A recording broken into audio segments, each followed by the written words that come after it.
Boa noite, meus irmãos. Boa noite, família do Barquinho. Sejam todos muito bem-vindos. Boa noite, boa noite. Como é que vocês estão? Passaram bem a semana? Tá legal o som aí para vocês? Boa noite, Milena. Boa noite, Ivana. Boa noite, Tânia. Um abraço. Ricardinho, um abraço, irmão. Boa noite, Soraya. Boa noite, família. Débora. Boa noite, Mandinha. Tânia. Tá legal o som aí, galera? Depois vocês me dão um retorno aí, viu? Boa noite, Bia. Como tá, querida? Boa noite, Márcia Jerônimo, Rivânia, Ieda. Tudo ótimo, graças a Deus. Boa noite, Vacir, daí de Goiânia. Um abraço, Cida, Dirce, obrigado, querida. Márcia Sabino, boa noite, Ana. Um abraço, irmã. Boa noite, Maria, Lisandra. Que bom, queridas, que bom.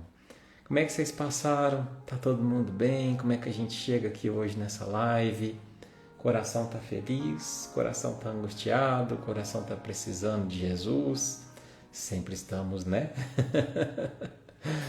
Boa noite, Beth. Boa noite, Di Spirandelli. Um abraço, irmão. Boa noite, Lourdes. Um beijo, querida. Boa noite, Anne, Natalina. Que bom. Tanta família querida. Tantos irmãos de jornada. Gente, o coração tá leve hoje, Vivi? Que bom, fico feliz. Meu coração também tá muito leve, muito feliz. Um tema que a gente vai tratar hoje, nossa, é um tema tão necessário. Hoje a gente vai aprender a como lidar com pessoas que nos ferem, com pessoas que nos machucam. É meio clichê, mas a gente vai aprender a não se intoxicar com pessoas que a gente considera tóxicas, né? Então, se você sente que essa live alguém precisa ouvir também, clica aí no aviãozinho, manda para ela, viu? Manda para essa pessoa, compartilha com a família, porque a gente compartilha tanta coisa às vezes que não acrescenta tanto, né? Então hoje a gente está aqui tentando trazer uma lição que realmente vai fazer muita diferença na nossa vida, né? Tudo à luz de Jesus. Então, vamos lá. É para você, Glócia, para todos nós, né? Quem não tem alguém difícil na vida para lidar? Isso quando não é a gente que é difícil, né? Porque nós também não somos... Tem a auréola aqui, vocês estão vendo? A asinha do anjo? Não tem não, né? Estamos tudo junto e misturado. E estamos aqui para a gente se aprender, se lapidar, né? Enquanto o processo da vida acontece. Mas vamos lá, meus irmãos. Muito feliz e muito animado para a gente conversar sobre o tema de hoje, tá bom? Então, vamos preparar aqui o nosso coração. Corre lá, pega seu copinho de água, viu? Prepara aí a aguinha, prepara aí um momentinho para você poder estar sintonizado com Jesus e receber da espiritualidade amiga, receber direto dele as bênçãos, um remedinho nessa água, enfim. Vamos nos conectar agora por inteiro, tá bom? Então, te convido nesse instante a você poder sentar numa posição confortável.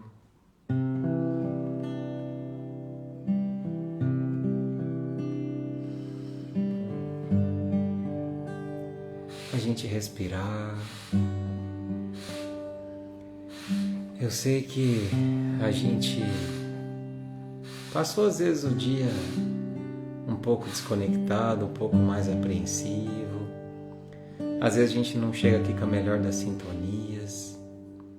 A gente às vezes também está precisando buscar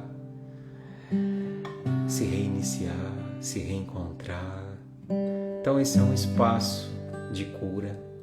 Esse é um espaço de reencontro. Nós conosco mesmo. Aqui a gente encontra com o Cristo. E se encontrando com Ele, meus irmãos, a gente se encontra. Porque é em nós que Ele habita. Às vezes a gente só se perde, né?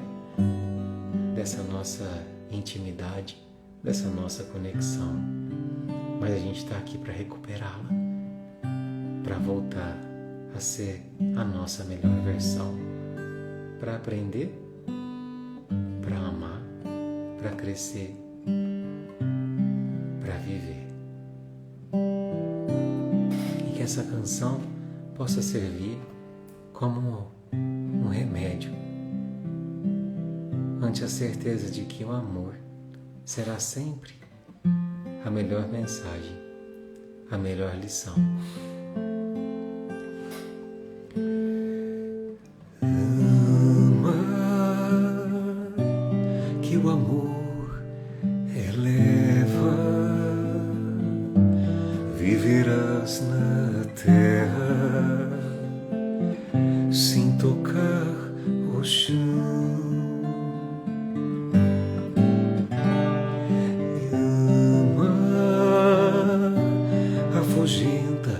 As dores,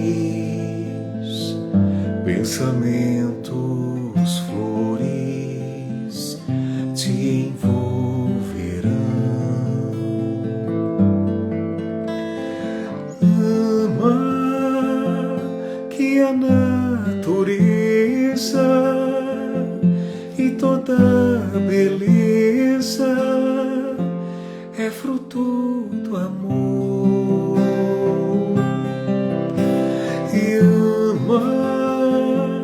Que o amor perdoa e o perdão te doa muito mais amor.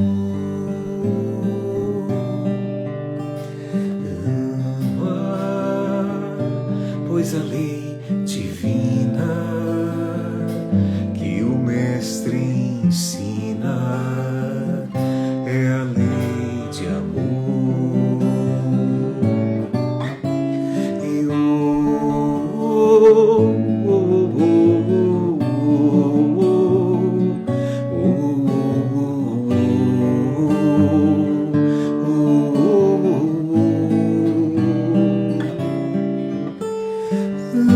Ama, que a canção mais bela é a que revela as notas do amor. Ama, que o amor te espera nas altas esferas para compartilhar. E ama, que o amor te inspira, faz do peito a lira, livre a ecoar.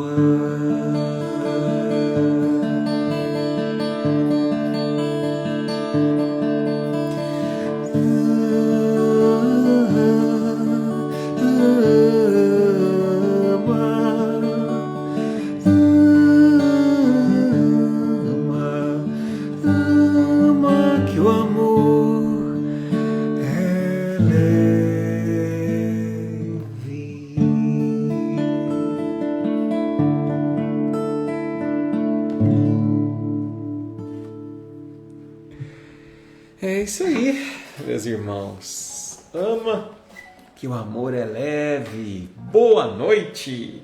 Deixa eu só abrir a porta aqui pro meu pitbull sair do quarto.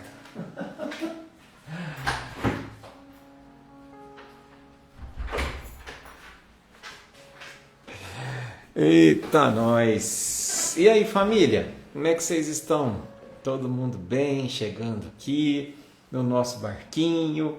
Uma alegria a gente poder compartilhar, né, meus irmãos, dessa oportunidade de encontro, dessa comunhão bonita que a gente tem criado, né? A conexão tá boa aí, né? Por favor, digam que sim, que agora eu não estou fazendo mais no Wi-Fi. Estou fazendo só no 5G para garantir que fique bem. Meus irmãos, e hoje a gente não começou com essa música à toa, né? Deixa eu mudar a luz aqui que está muito forte. A gente começou com essa música, não foi por acaso, né? Porque ela começa, na verdade, sugerindo uma frase que vai fazer todo sentido no nosso estudo de hoje. Ama, que o amor eleva, viverás na terra sem tocar o chão. Né? Pois é, hoje nós vamos tentar aprender juntos sobre como viver nessa terra sem se deixar afetar, né, meus irmãos? Muitas vezes pelas pessoas difíceis que convivem conosco, quando nós também não somos essa pessoa difícil, né? Então a lição de hoje, ela é atemporal, ela é uma das lições mais preciosas para a nossa vida, para um bem viver, né? Então eu vou pedir licença aqui para a gente poder desconectar os comentários, para a gente se conectar na palavra, na lição. Seja muito bem-vindo, você que está chegando aqui hoje pela primeira vez, não é por acaso que você clicou aqui. E seja muito bem-vindo você que está aqui com a gente já há tanto tempo, caminhando lado a lado, tá bom? Então vamos lá, depois eu ativo os comentários novamente para a gente estar junto, beleza? Meus irmãos, então hoje nós vamos aqui navegando, né, pelas páginas do livro Jesus no Lar, esse livrinho aqui que vocês já conhecem. E hoje nós vamos estudar a lição de número 35, que o nome dela já dá um spoiler do que a gente precisa nessa lição. Necessidade de entendimento. Pois é. Bom, a lição de hoje, como sempre acontece, ela se dá ali nos bastidores da casa de Simão Pedro. E de repente não identifica quem é, mas chega ali um dos companheiros, né? Uma das pessoas que seguiam Jesus. E essa pessoa chega ali, adentra a sala de Simão, muito abatido, muito chateado, com aquela expressão de que não está bem. E aí, Jesus pergunta por que daquele descontentamento, por que daquela face entristecida, abatida, né? E essa pessoa responde, esse discípulo responde que ele fora rudemente tratado na via pública. Ou seja, alguém tinha sido muito ingrato, muito grosseiro com ele. E é por isso que ele estava profundamente chateado, machucado, magoado, vitimizado. Guarda essa palavrinha. E aí Jesus, então, que a gente sabe que Jesus, ele tem um dom de nos consolar sem fazer com que a gente permaneça nesse lugar de vítima. Muitas das vezes ele mostra que nós somos o próprio remédio da situação da ofensa. E é o que acontece com a nossa lição de hoje. Então, abra bem seus ouvidos, se conecte, que Jesus vai trazer uma lição. Não só para esse discípulo, mas para todos nós. E ele diz assim: um grande explicador, um grande mestre, certa ocasião, tinha um aprendiz muito inquieto, que muitas vezes reclamava de maus tratos das pessoas quando ele ia até a praça pública proclamar ali uma palavra boa, pedir algo. Ele dizia que era muito maltratado. E aí, cansado de ouvir essas reclamações, o mestre falou assim: tá bom, então hoje eu vou até a praça com você. Vamos ver se realmente está acontecendo o que você está dizendo e como é que a gente pode lidar com isso. E então, o mestre saiu junto com o discípulo pelas ruas de Jerusalém, implorando esmolas para os serviços do templo onde eles habitavam. Bom, então eles começaram ali a pedir esmolas, a pedir doações. A maioria das pessoas que passavam por ali ou dava uma esmola ou negava com indiferença. Como é mesmo, né? Quando a gente vê às vezes as pessoas esmolando, né, muitos desses irmãozinhos em situação de rua, às vezes tem gente que passa nem olha, tem gente que passa, dá uma moeda e segue o passo, né? E assim também era há 2000 anos atrás. Até que numa esquina movimentada, enquanto eles estavam ali pedindo, um homem com muito vigor, com muita força, lhes respondeu com aspereza e zombaria. Então, quando eles pediram a esmola, ele foi grosseiro, foi rude. E aquilo, o aprendiz olhou e falou assim: tá vendo, mestre? Olha aí, é disso que eu estou falando, por isso que eu estou machucado, por isso que eu estou magoado. E o mestre, sem questionar, pegou o aprendiz pela mão e falou assim: vamos seguir esse cara, para saber o que está acontecendo com ele. Então, foram cuidadosos, sem que se deixasse notar pelo homem que os tinha ofendido. E depois de andar pouco tempo, eles viram ele cair ao chão. E começou a rolar de uma dor violenta. E ali todo mundo foi socorrer. E aí, perguntando para as pessoas o que tinha acontecido com aquele homem, eles verificaram que aquele irmão ele sofria de cólicas mortais. Ele, volta e meia, tinha uma cólica terrível. E aí compreenderam, né? A violência dele, a grosseria dele estava ligada talvez a uma dor. Não sei, vamos ver. Continuaram andando. E aí eles se defrontaram com um cavaleiro, com uma pessoa, que quando eles pediram a esmola, ele nem respondeu para eles sim ou não. Ele simplesmente olhou com rancor, com dureza, com grosseria. E aí, da mesma forma, o mestre falou: calma, vamos seguir esse homem para saber o que está acontecendo com ele. Então, começaram a andar atrás dele até que perceberam que ele entraram numa casa. E aí repararam que dentro daquela casa tinha um grupo de pessoas chorando, que estava aguardando por ele. E assim que ele chegou àquele grupo de pessoas, ele também começou a chorar. E aí descobriram que aquele homem tinha dentro da casa dele uma filha, criança que havia acabado de falecer, né? Bom, prosseguiram então esmolando. De repente se depararam com um homem que disse fortes palavrões, ficaram ali observando. Depois de meia hora perceberam que esse padecia da loucura. E depois seguiram em frente e perceberam um velho muito violento que disse a eles que se eles continuassem esmolando ali, eles iam mandá-los para a prisão, ia dar umas pedradas nele. Mas aí depois souberam que aquele velho, ele estava tão raivoso assim, porque ele era um negociante falido. E antes ele era um senhor de escravos, e agora ele era um próprio escravo, em razão de débitos enormes. E aí, como o dia começou a ir embora, o sol começou a se pôr, o mestre convocou o discípulo e disse a ele: aprendeu a lição? Guardaste a lição? Nunca mais te queixes daqueles que exibem expressões de revolta ou de desespero nas ruas. Percebeu? Que o primeiro homem que a gente viu, ele era um doente, ele padecia de uma dor. O segundo estava com uma filha morta em casa, estava enlutado. O terceiro era louco. E o quarto experimentava a dor da falência. Na maioria dos casos, quem nos recebe de mau humor permanece na estrada muito mais escura e espinhosa que a nossa. Essa foi a lição de Jesus. E aí, terminada a lição, ele disse: quando encontrarmos os portadores da aflição, tenhamos piedade e auxiliemo-los na reconquista da paz íntima. Olha que ele fala: o touro retém os chifres por não haver atingido ainda o dom das asas. Reclamamos contra a ovelha que nos perturba o repouso, berrando atormentada. Todavia, raramente nos lembramos que o pobre animal vai seguindo sob o laço pesado a caminho do matadouro.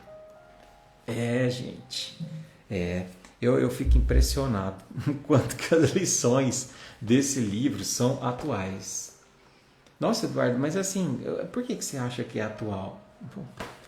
Se esse livro tivesse sido escrito nos tempos de hoje, essa lição não se chamaria A Necessidade de Entendimento. Ela se chamaria assim: Como Conviver com Pessoas Tóxicas. Que é uma palavra clichê, mas é real. Como conviver com pessoas que nos intoxicam com o próprio veneno delas, com a própria lamúria, com a própria grosseria, com a própria doença, né? E hoje nós vamos conversar um pouco sobre isso, porque o nosso mundo é sobre isso. Nós também temos o nosso nível de toxicidade, não é? Mas nós estamos aqui para nos curar. Então, meus irmãos, nós vamos conversar um pouquinho sobre essa questão, né? Bom, primeiro ponto, né? Eu acho que a gente tem que se atentar a esse nome, né? Eu decidi trazer justamente para a gente refletir. Quando a gente ouvir, né? Como que eu convivo com pessoas tóxicas? Quando a gente fala que alguém é tóxico, olha o nome. O que é tóxico? Tóxico é aquilo que contém veneno. Veneno. Esses homens todos estavam envenenados por alguma questão. Mas todos eles estavam envenenados por questões que faziam com que eles tivessem a raiva, o ódio, a dor. Não era sobre a pessoa que estava pedindo, era sobre ele. Não é verdade? Então, tóxico é aquilo que contém veneno. Como que eu faço para não me envenenar? É só a gente não beber o veneno. Simples assim. A gente podia fechar a live e ir embora e falar: tchau, pessoal. Esse é o segredo. Se eu quero não me intoxicar com alguém que está perto de mim, desequilibrado, contaminado por esse tipo de comportamento, é só eu não beber deste veneno, né? Mas a gente sabe que não é tão simples assim. Não é uma palavra tão simples assim. Deixa eu só encostar a janela aqui que começou a chover. Às vezes vai fazer um barulho.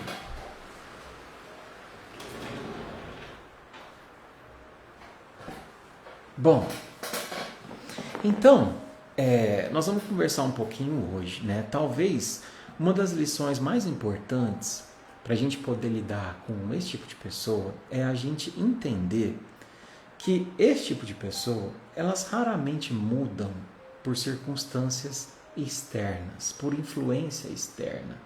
Às vezes a gente fica querendo jogar na cara, às vezes a gente fica querendo falar, às vezes a gente fica querendo censurar, corrigir, mas esse tipo de pessoa, eles só mudam quando eles atingem um nível de sofrimento emocional, pessoal, que faz com que eles despertem e busquem por si próprios ajuda. Por si próprios. Se a pessoa não pede ajuda, se a pessoa não tem esse movimento, raramente a gente vai conseguir convencê-la a fazer. Quando a gente meio que censura, meio que fala, né? Meio que julga. Então, esperar a maturidade de alguém emocionalmente infantilizado é como a gente tentar tirar leite de pedra, né? Eduardo, mas você sabe que eu convivo com uma pessoa assim, ela tem 60 anos nas costas. Como é que uma pessoa de 60 anos nas costas ainda tem esse tipo de comportamento, esse tipo de fala? Pois é, a gente tem que entender que maturidade emocional, psicológica não tem nada a ver com maturidade cronológica, né? Tem pessoas que têm, vamos dizer assim, o psiquismo, né? A capacidade emocional de um adolescente e já é idoso, né? E vice-versa. Tem adolescentes que têm uma maturidade emocional que a gente tira o chapéu, né? Para lidar. Então, a grande questão da nossa lição de hoje é a gente conseguir recontextualizar a situação. Como assim? Quando alguém te tratar mal a partir de hoje, em vez de você perguntar por que ele fez isso comigo, muda a pergunta. Pergunte-se, o que será que está acontecendo no mundo dessa pessoa para que ela precise agir assim comigo? Isso muda tudo. Muda tudo. Você passa de um local de vítima para um local de alguém que observa de um lugar sem afetação. De um lugar de alguém que está com um escudo emocional, que compreende que o comportamento doentio do outro não é sobre mim, é sobre ele. Então que ele fique com a doença dele. Mas eu o vejo de uma nova perspectiva. Não porque ele fez isso comigo, pobre de mim. O que está acontecendo na vida dele para ele agir dessa forma, né? E aí, aqui vai uma dica, que a lição nos traz. Eu já falei algumas vezes, essa frase é de Marshall, diz assim: todo comportamento violento esconde uma necessidade não atendida. Ponto. Todo comportamento violento esconde uma expectativa que não foi satisfeita. Porque a agressividade, ela é o principal sintoma de alguém que traz uma dor oculta. Vocês podem ver, é batata. se tem alguém à nossa volta que está sendo muito agressivo, uma dessas 4 chaves que traz a lição de hoje está acontecendo com ela. Uma dessas 4 acontecimentos está acontecendo, uma dessas 4 situações. Primeiro, ou ela está padecendo de alguma questão de saúde, né? Às vezes ela está com uma dor física ali, como no caso da lição, a cólica, né? Ou ela está vivendo um momento de luto, né? E vamos lembrar que luto não é só quando a gente perde pessoas queridas. Luto é também quando a gente termina um casamento. Luto é também quando a gente deixa um emprego, né? Luto é todo movimento quando a gente tem uma certa perda da nossa identidade por algo que deixou de existir na nossa vida, né? Então a gente se sente perdido e muitas vezes perdido a gente fica violento, porque a gente não sabe a intenção da vida. Então a gente se defende como um animal, né? Um animal que está perdido e você aborda ele, às vezes ele é violento, ele não sabe o que você quer com ele, né? Às vezes a pessoa fica violenta porque ela está padecendo de um problema de saúde mental. E isso, meus irmãos, vai ser algo, infelizmente, cada vez mais normal, cada vez mais rotineiro, né? Por quê? Porque se a gente aceita o convite do mundo, que a gente recebe todos os dias, de superficializar nossas relações, de não ter tempo para nos espiritualizar, de não ter tempo para encontrar consigo mesmo, o desequilíbrio psíquico está aí. Ele está aí batendo na porta das pessoas. Eu acho que eu falei para vocês na live passada de uma estatística assustadora, né, da Organização Mundial de Saúde. Cada 2 pessoas no mundo, uma vai apresentar algum tipo de transtorno psiquiátrico, né? E isso é muito sério. Isso é muito sério, mas ao mesmo tempo também é justificável. Porque nós vivemos um tempo de regeneração, de reconstrução. E a gente só reconstrói a partir do momento que eu olho para o meu ser. Não é? Você é seu principal projeto. Agora, se você não conhece seu projeto, como é que a gente se reforma? Né? Mas voltando aqui. Às vezes a pessoa também pode estar muito violenta por uma questão de insegurança material, que tem acontecido. Né? Principalmente, às vezes, os homens, que tem aquele peso social de ser o provedor da casa. E aí os boletos começam a vencer, e aí a gente cobrando, é banco ligando, e aí a pessoa fica extremamente violenta, porque ela tem medo da ruína financeira, ela tem medo do futuro, ela tem medo de não ser suficiente. Os traumas do passado começam a visitar. Eu não sou capaz de manter uma família, eu não sirvo para nada, eu não sou capaz nem de alimentar meus filhos direito. E aquilo vira um tormento, né? Então, para que é importante, Eduardo, a gente compreender o porquê da pessoa estar violenta? Para que eu possa enxergá-la com outros olhos, com olhos de não afetação, no sentido de me contaminar pelo veneno que ela está jogando em todo mundo que está em volta. O entendimento aqui é um recurso sagrado para não nos deixarmos afetar, porque ele nos liberta do papel de vítima. Vocês entenderam o que eu disse? Liberta do papel de vítima.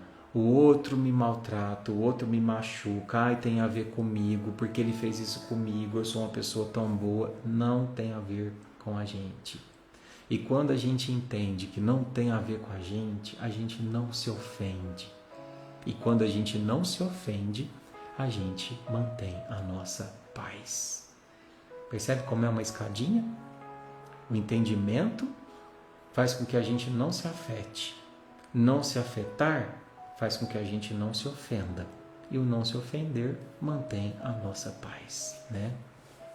Bom, então, muitas das vezes, né, pensando sobre isso, a gente fica pensando o seguinte: as pessoas que são ditas tóxicas, por que às vezes elas mantêm esse comportamento por culpa nossa?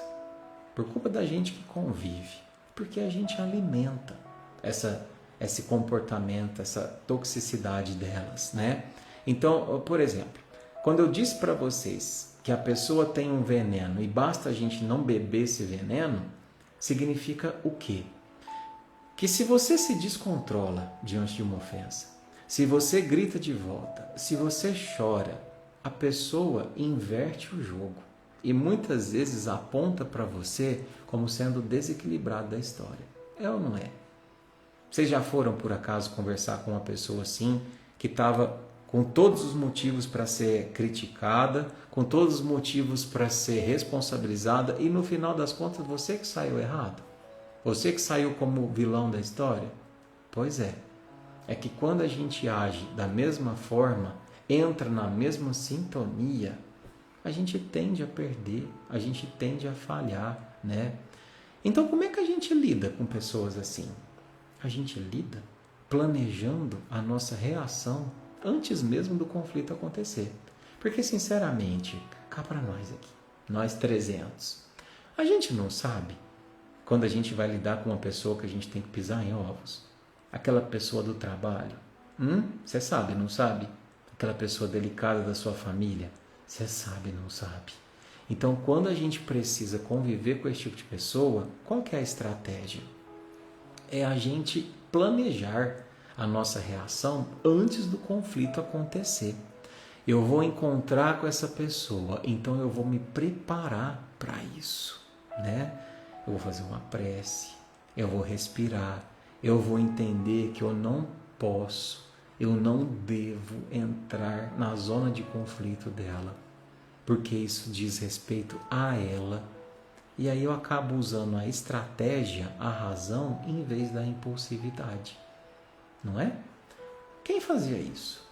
Divinamente. Aqui, ó. Jesus. Jesus. Vocês perceberam quantas vezes Jesus foi convidado para o confronto?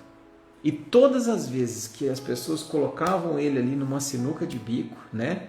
Por exemplo, essa mulher que foi pega em adultério, Jesus. E aí, você vai absolver ela e dizer que adultério está certo? E vai contra as leis de Moisés? Ou você vai condená-la e vai apedrejá-la e ser contraditório com esse amor que você tanto fala? E Jesus era muito sábio. Por quê? Porque ele não confrontava. Ele tirava o foco do ataque pessoal. E aí ele convidava a reflexão. Ela foi pega em adultério? Foi. Então atira a primeira pedra, quem não tem pecado. Mas você está dizendo que ela tem que ser absolvida? Não, não estou dizendo não. Só estou dizendo para tirar a primeira pedra quem nunca errou.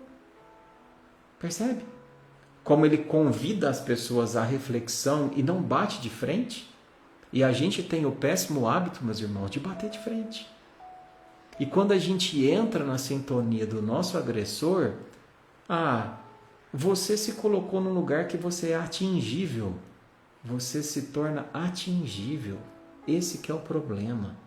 Agora, se você chega para um conflito e você está aqui e ele está aqui, ele não te alcança. Aqui, olha ele tentando te acertar. Não consegue. Agora, se você está aqui, vocês se acertam. É básico assim. É básico assim, né? Então, esse é o convite de Jesus para a gente lidar com esse tipo de pessoa. Eduardo, mas sabe, assim, e se eu tentar ter uma conversa madura com uma pessoa que é tóxica? Porque já faz tempo que eu estou aqui no barquinho e de repente eu até consigo, sabe? Ter uma conversa mais madura. Bom, depende do grau desse veneno que a pessoa traz em si, né? Se for só uma perturbação, talvez pode funcionar. Agora, na grande maioria das vezes, as pessoas que estão profundamente feridas, machucadas, com suas dores, com seus traumas, com seus comportamentos violentos, a gente tentar ter essa conversa madura é parecido com você conversar com alguém que está embriagado e tentar convencer essa pessoa de que ela bebeu muito, que é hora de parar. Então, a lógica, o argumento, normalmente eles não funcionam nesse tipo de pessoa. Porque esse tipo de pessoa não valida a dor do outro. Esse tipo de pessoa não tem o seguinte movimento. Você tem razão. Realmente, a culpa foi minha. Não. Esse tipo de pessoa, que eu estou falando de pessoas realmente difíceis, tá, gente? Não é pessoas que têm ali um probleminha ou outra. São pessoas realmente difíceis. São pessoas muito egocêntricas. E olha o nome dessa palavra para vocês nunca mais esquecerem. Egocêntrica. O ego está no centro. Ela, ego, eu, ela está no centro de tudo. E quando a gente se coloca no centro de tudo, não tem espaço para mudança. Não tem espaço. Quando o ego toma conta de nós, Jesus não tem espaço. Se você afasta o ego, Jesus se aproxima e te convida a um movimento que é o mais belo de um ser em evolução, que se chama humildar. Nem sei se tem esse verbo. É de humildade, né? Mas vocês entenderam. O verbo humildar, me tornar humilde para reconhecer se aquela conduta que eu tive realmente foi responsabilidade minha. Não porque eu me culpo e me vitimizo, mas porque eu olho e falo assim, caramba, Eduardo, você ainda está em construção. Você vai ferir, vai ser ferido e vai fazer parte desse movimento da vida. A gente está aqui para isso, meus irmãos. Não tem nada mais natural do que a gente volta e meia ferir. Por isso que é muito fácil amar quem está longe. Às vezes a pessoa fala assim, nossa, mas manter relacionamento à distância é tão difícil. Não, difícil é manter um dentro de casa. Isso que é difícil. Porque a pessoa está ali te testando a cada minuto. E se você não tem o movimento de humildade, não tem o movimento de empatia, de perceber que tem dias que ela não está no melhor dia. E tem dias que é você que não está. A gente não consegue conviver, a gente não consegue crescer, né? Então, isso é necessário. Um outro ponto que eu queria falar para vocês. Às vezes, a gente fica demasiado focado no defeito da pessoa, sabe? No comportamento. Essa pessoa é muito agressiva, essa pessoa sempre fala isso, ela é muito invejosa, ela é muito possessiva, ela é muito isso, e fica aquele negócio assim de observar o comportamento tóxico e parar por aí. Para nisso, não vai além. O que a gente tem que fazer? A gente tem que focar na solução e não na pessoa. Parar de observar o comportamento tóxico dela e focar no que eu preciso fazer para não ser afetado. Eduardo, não tem jeito de eu tirar essa pessoa da minha vida. Essa pessoa é mentirosa, essa pessoa é manipuladora, essa pessoa é mal agradecida. Você já sabe disso. E o que você pode fazer para não se deixar afetar por isso? Não, o que eu posso fazer, eu tenho que colocar essa pessoa no lugar dela. Eu concordo. Só que não é colocar a pessoa no lugar dela no sentido do confronto. E é isso que a gente faz. A gente se confronta. Eu vou pôr essa pessoa no lugar dela, eu vou falar umas boas para ela. Não, a gente não coloca ninguém no lugar dele confrontando. É a gente que tem que se colocar no nosso lugar de direito. Qual é o seu lugar de direito? O seu lugar de direito é o comando da sua própria consciência. É você não permitir que a conduta do outro te roube de si mesmo. Poxa, eu estava tão bem. De repente cheguei no trabalho, a pessoa começou a falar isso, aquilo roubou minha paz. Aí, percebe? Como a gente se torna escravo. Então, quando a gente fala assim, preciso colocar a pessoa no lugar dela. O lugar dela é longe do meu pensamento, longe do meu íntimo. Ela escolhe como ela quer ser. Ela não determina como eu devo ser. Quem nos irrita, nos domina. Quem nos domina, tira a nossa paz. A minha paz interior, a sua paz interior, não depende do outro que a gente convive ser saudável. Depende da nossa capacidade de estabelecer limite e de não permitir que o inferno do outro se torne um inferno meu. Eu não tenho nada a ver com isso. Se ele quis cultivar o inferno dele por maus escolhas, por ausência de se autoconhecer, por dores não tratadas, é uma opção dele. Mas eu não tenho que dar a ele a chave do meu eu e falar assim, toma, faz o que você quiser aqui dentro. Não. Não podemos fazer isso, né? Eu fiz uma perguntinha para vocês sobre o que mais te irrita no comportamento do outro. Gente, e eu fiquei impressionado, viu? Porque teve mais de 100 respostas. E eu publiquei isso aí, era 4 horas, 4h30. Então, assim, muita gente se irrita no comportamento do outro mesmo. Eu também, né? Mas vocês sabem o que foi que mais apareceu? Vocês não vão acreditar. Tipo assim, 50% das respostas. As pessoas disseram, o que mais me irrita, Eduardo, é a falsidade. O que mais me irrita, Eduardo, é a mentira, é a hipocrisia. E aí eu falei, não, deixa eu pegar a falsidade para a gente falar um pouquinho sobre isso, né? Já que a gente está falando aqui sobre o que o outro tem que me afeta. Falsidade dói? Falsidade dói, né? Não dói só pelo que o outro fez. Dói pelo que a gente acreditou que ele poderia fazer. Ou que ele não poderia fazer e fez. Dói pela confiança que a gente depositou no outro. Pela verdade que a gente esperava encontrar e não encontrou, né?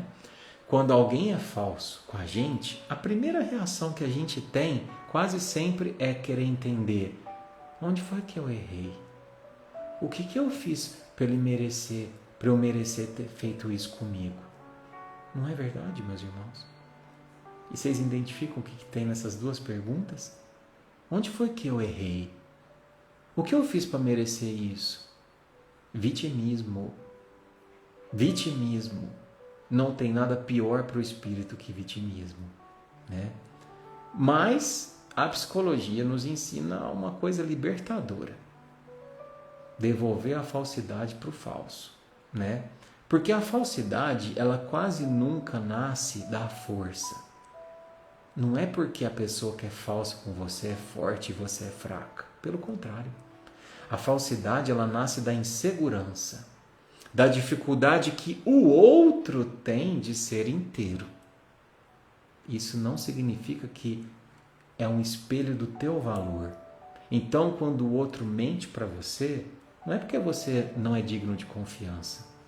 Quando o outro trai você, não é porque você é feia, não é porque você vale menos, não tem nada a ver com você, tem a ver com o outro, com a ausência de uma construção interna do outro que permite a ele bancar um ser íntegro, um ser real. Percebe?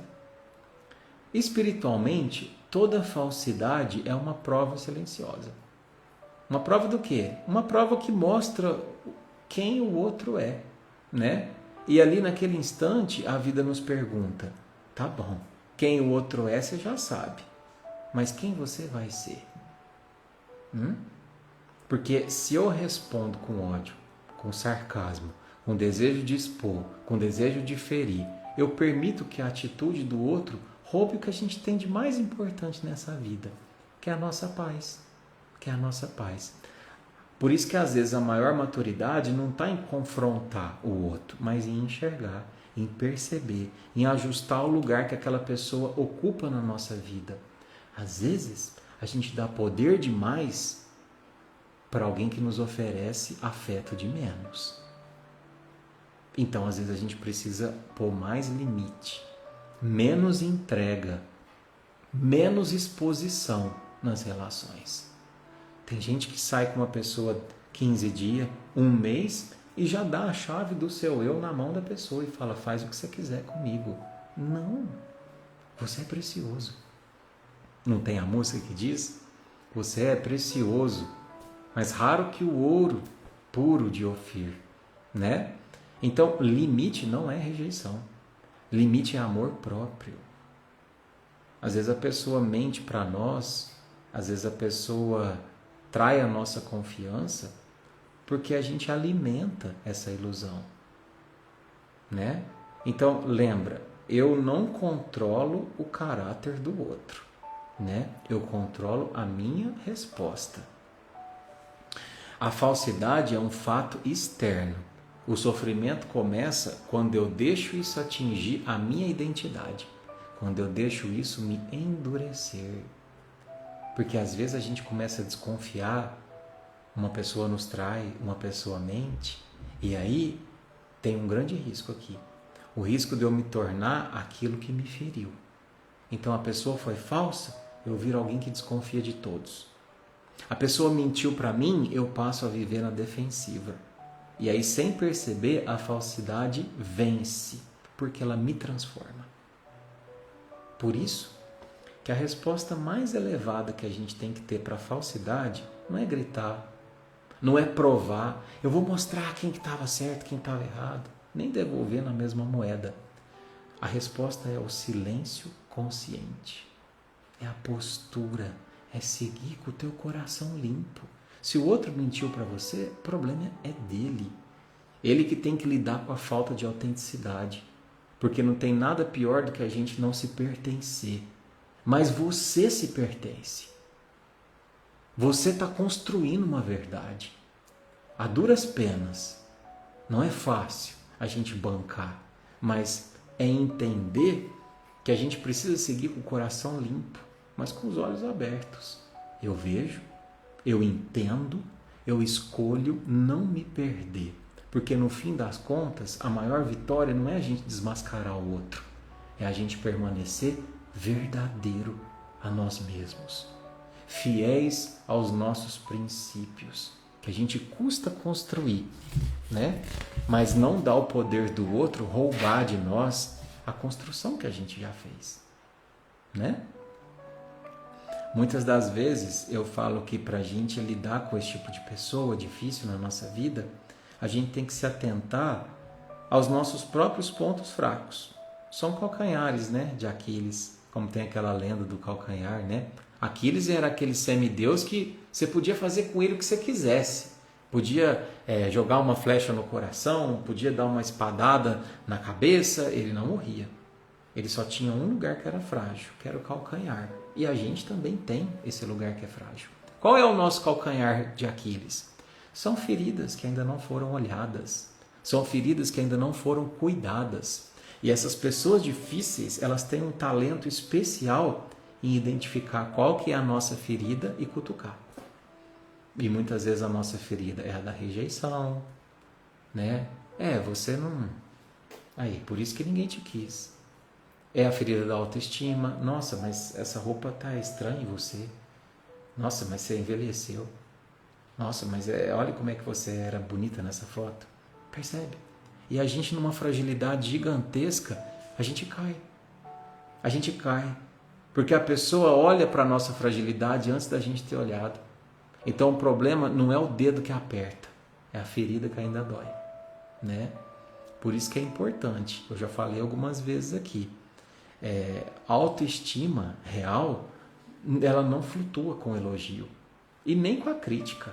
Se o outro me elogia, eu não fico me achando. Se o outro me critica, eu também não fico achando que eu sou o pior, porque eu me conheço.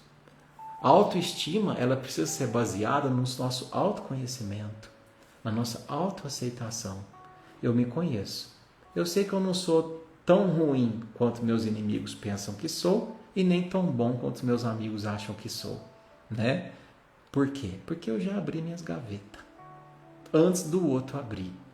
E aí a pessoa chega e põe o dedo na sua cara. Você é isso, você é aquilo, você tem. Eu sei, sou mesmo. Eu já abri essa gaveta, estou olhando para ela, né? E aí você desarma. Não precisa confrontar. Você que é. Olha para sua cara. Não é mesmo, eu tô em obras. Desculpa o transtorno. Vou te conceder essa frase. Eu falo que é a frase da minha vida. Desculpa o transtorno, estou em obras. Percebe? Então quando alguém te atacar, quando alguém te ferir, quando alguém te machucar de forma gratuita, meu irmão, desculpa o transtorno, eu estou em obras. Já olhei para isso que você está apontando, mas eu tô buscando aí me cuidar, me olhar, né?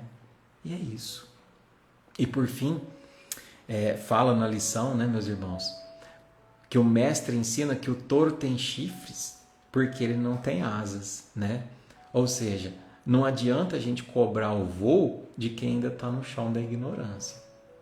Porque às vezes a gente convive com alguém que não tem a capacidade, né, a credencial mental, a maturidade emocional de entender a tua dor. E aí a gente fica querendo que a pessoa tenha, né, toda uma profundidade, toda uma compreensão, e a pessoa é bruta, rústica e sistemática, e aquela foi a construção dela. Ah, mas eu preciso conviver com essa pessoa? Depende, né? A gente tem que entender a dor oculta do outro, né? Isso é ferramenta para a gente reassumir o trono da nossa vida. Agora, a gente coloca a pessoa no lugar dela, né? Seja no lugar de ajuda ou seja no lugar de distância, e a gente se coloca no seu próprio lugar, que é um lugar de paz. Às vezes sim é preciso o afastamento, porque tem pessoas que nos fazem tão mal que a gente não consegue conviver. E aí sim é preciso se afastar, é preciso se proteger. Eduardo, mas e se é alguém que mora na minha casa? Se é uma mãe, se é uma irmã? Bom, nesse caso, vale o que eu disse aqui. Cuidado com o que você entrega. Porque se você entrega demais da tua emoção, entrega demais do teu sentimento, entrega demais da tua verdade, você fornece munição. Então, se entregue o básico e se mantenha equilibrado com terapia, né? Com um círculo de amigos saudáveis, para que você consiga conviver com aquela pessoa de forma a tolerar, de forma a não se deixar ferir, porque você entende que o comportamento dela é sobre ela, não é sobre você, é uma fragilidade que ela traz, não é tua, né? Bom, e aqui, para a gente encerrar, né? Eu vi uma historinha que dizia que neste nosso mundo, que a gente ainda tem essa lama, que a gente ainda tem o brejo, né, das situações, dos comportamentos, a gente tem que ser que nem a garça. Vocês já viram uma garça?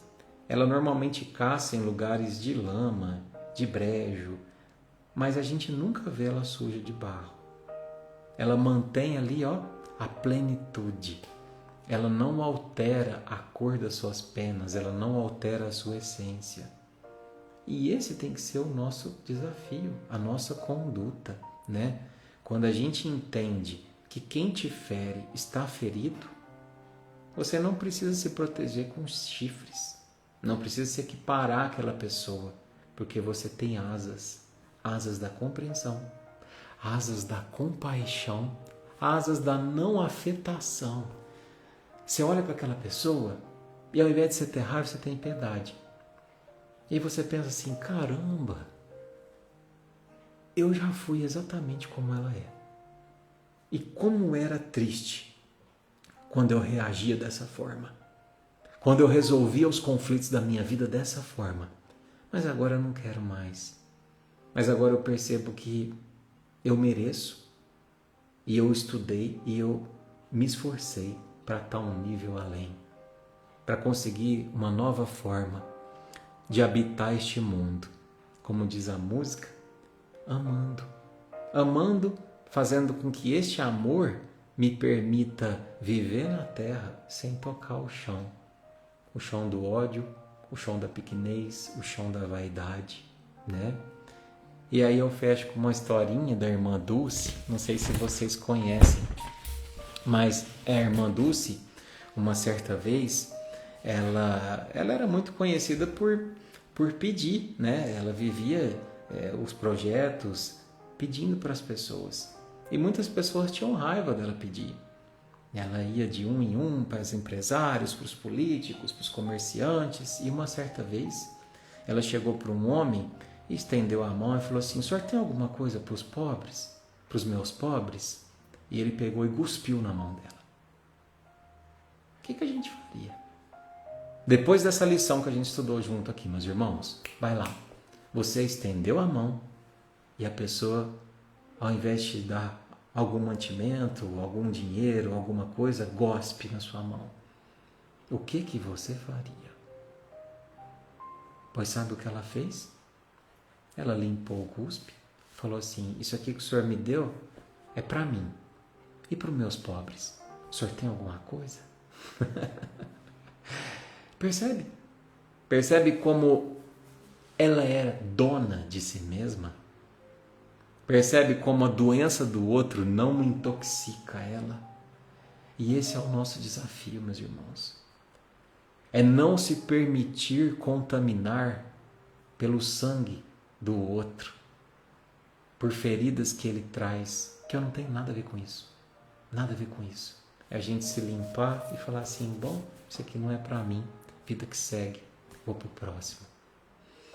Esse é o grande desafio e é o grande aprendizado da nossa lição de hoje. E pensando nesse aprendizado, eu fiz uma pequena poesia para nós hoje.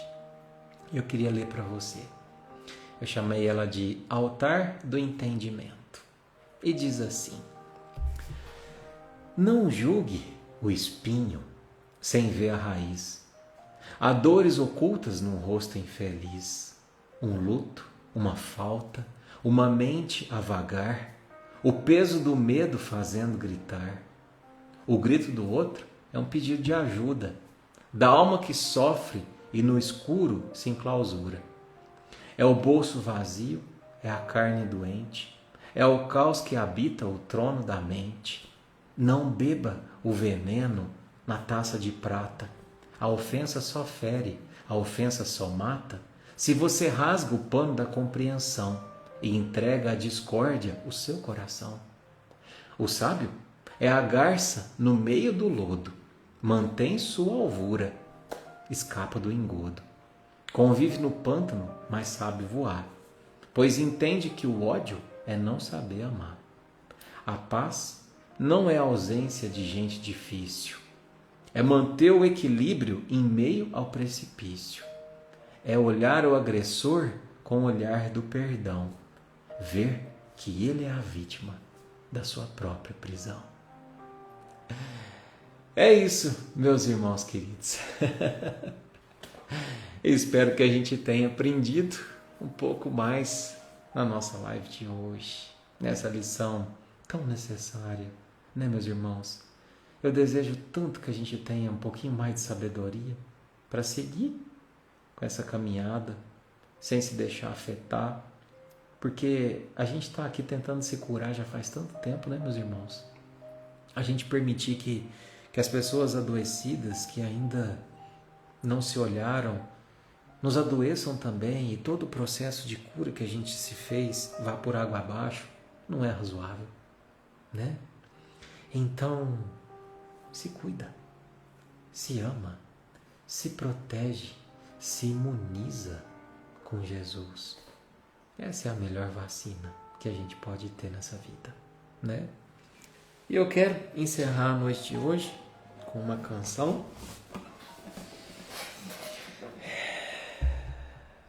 Uma canção que fala sobre sermos aprendizes, e de verdade é o que somos nessa vida, não é? Então, com muito amor, com muito carinho para todos vocês.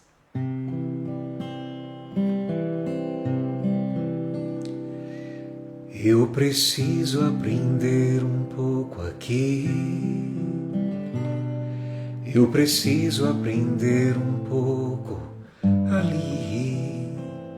Eu preciso aprender mais de Deus, porque Ele é quem cuida de mim. Se uma porta se fecha aqui, outras portas se abrem ali. Eu preciso aprender mais de Deus, porque Ele é quem cuida de mim. Deus cuida de mim. Deus cuida de mim.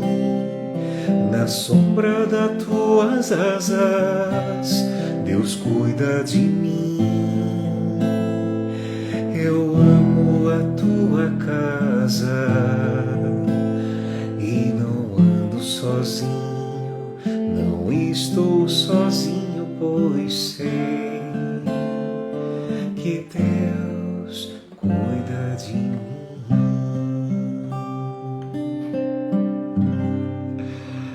Que Deus cuide de você também, abençoe sua noite, sua vida, a sua estrada. Por favor, meus irmãos, se for possível, compartilha essa live, ajude a impulsionar, a alastrar essa semente pelos 7 ventos, a semente que não é do Eduardo, a semente que é de Jesus. A gente precisa ajudar o bem a ser um pouco mais, ter um pouco mais de palco. Então, nos ajude divulgando, tá bom? Um beijo, obrigado pela companhia e até semana que vem. A gente se vê. Tchau, tchau.